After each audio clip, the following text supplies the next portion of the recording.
that there's a computer glitch at the state level. So I'm pretty sure that number is higher than 204, but that's what we have at this point in time.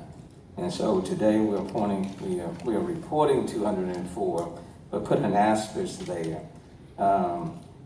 which is bringing Houston's total to 25,600. Sadly, the number of COVID-related deaths in the city of Houston increased by 1 to 245. The newly reported death is a Hispanic male in his 40s with underlying health conditions who passed away on May the 16th. Testing and the data show that more Hispanics are getting sick from COVID-19 and are accounting for a greater percentage of deaths. And as a reminder, the Houston Health Department this week launched a bilingual outreach campaign to inform Hispanics about measures that help stop the spread of COVID-19. The city is providing information and resources about free testing sites, and we want everyone to know that no one will be asked for your immigration status or for your documents at any of the free testing sites. And if you hear word that people are, please let us know, notify one of the council members, because the free testing sites are open to each and every one. The coronavirus is continuing to spread in our city, and collectively we have to do everything that we can, working together in order to slow the progression of this virus. Late last night, the local health authority, Dr. David Pearce, wrote a letter to me and to Houston First, expressing his concerns about the 6,000 delegates for the GOP state convention scheduled to take place on July 16 through 18 at the George R. Brown Convention Center. The letter called the gathering a clear and present danger. And as mayor, I simply cannot ignore those words coming from Dr. Pearce, as well as other doctors that I've talked to or who have talked to me in reference to the gathering of this large number of people at this time. I know Dr. Peter Hotez has also been critical of large gatherings. And just today, Dr. Birch with the CDC has indicated that in states experiencing a surge, they need to return to phase one status, and to avoid any large indoor gatherings. So none of that can be ignored or disregarded. This morning, I asked the city attorney, Ron Lewis, and the Houston First Corporation to exercise its contractual rights to cancel the state Republican Party convention due to the pandemic. And then later on this afternoon at about 12, David Misberg, the chair of Houston First, also sent a letter to the state executive committee asking them to reconsider. That was sent at noon. And right around 3 o'clock, a little bit after 3, a letter has been sent to the executive committee of the state Republican Party by Houston First, signed by the president and the chairman, canceling of this convention. Look, these are some very serious times, and the public safety of the people attending the convention, the employees, their family members, the people in the city of Houston, the public health concerns are first and foremost paramount. Those first responders, police, fire, municipal workers, all of the individuals who will be in contact or in close proximity to this indoor gathering. Simply, the public health concerns outweighed anything else. And so this decision is a decision to protect the health and safety of the employees, the delegates, and members of the public. Houston is a hotspot right now in a global pandemic, and we cannot have thousands of people gathering inside the George R. Brown. Houston looks forward to hosting conventions in the future when it is safe and we are not endangering people by exposing them to this virus. As we work to flatten the curve, we must continue to mask up, social distance, and then move forward. And if we work together, we can get that done.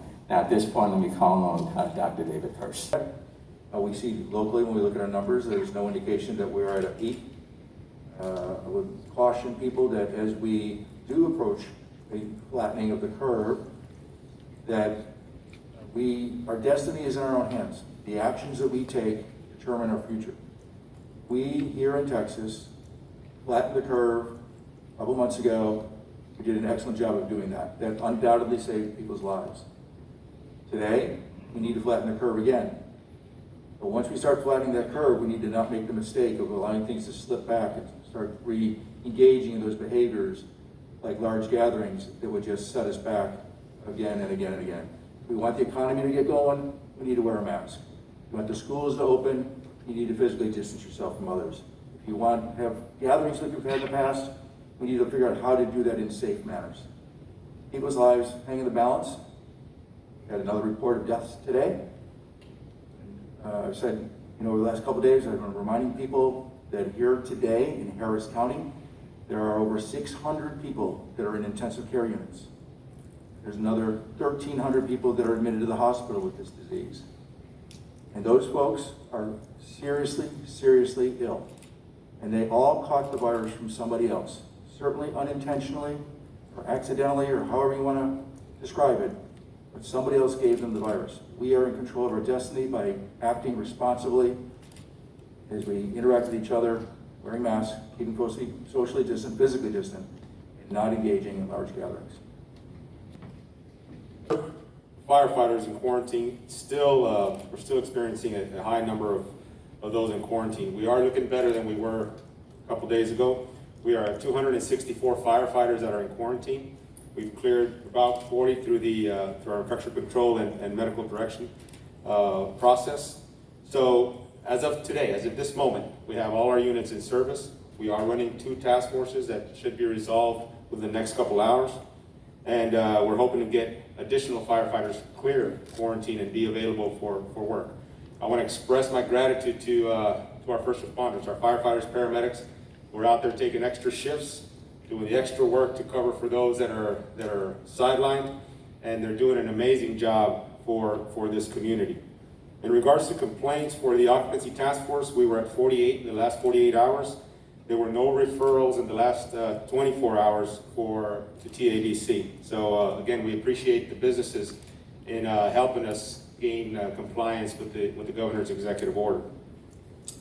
One of the things that, as we deal with this pandemic and we encourage people to physical distance, what we don't want to do is for you all to ignore certain medical people to the hospital because they think that's where the virus is.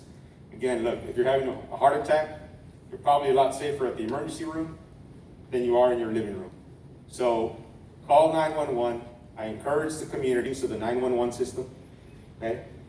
Use it for true emergencies, true medical, health, or safety emergencies. That's what we're there for. And continue to do that in service of this community. So again, we encourage you all to, if you need 911 for a true medical emergency. Thank you. Thank you on behalf of the men and women of the Houston Police Department and our brothers and sisters at Houston Fire. And thank you, Dr. Peirce, for helping to make the decision to cancel the Republican convention.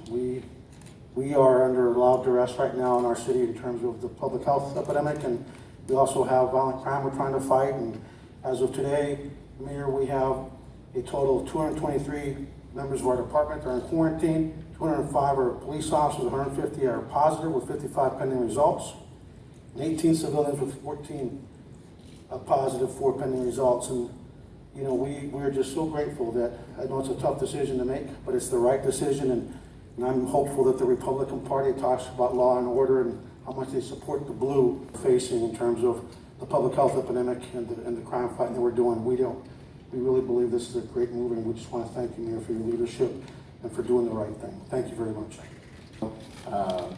The numbers are really reflecting themselves within the Hispanic community, and a part of what we're doing in addition to the PR campaign is to increase and provide additional testing. Let me call on Councilmember Gallegos to. Community heavily right now. As a matter of fact, this morning we lost a prominent Hispanic due to COVID-19. And I want to work with, I want to thank the mayor, I want to thank Chancellor Maldonado, HCC trustee Dr. Tamez, and trustee Eva Laredo for working with UMMC in regards to opening HCC Felix Braga campus in the East End. I understand it will be opening Monday. And there will be another campus there off Navigation, since it will be a new testing site, which will help alleviate the long lines that we're having in HCC Southeast over there at Gulfgate. So this is just an extra.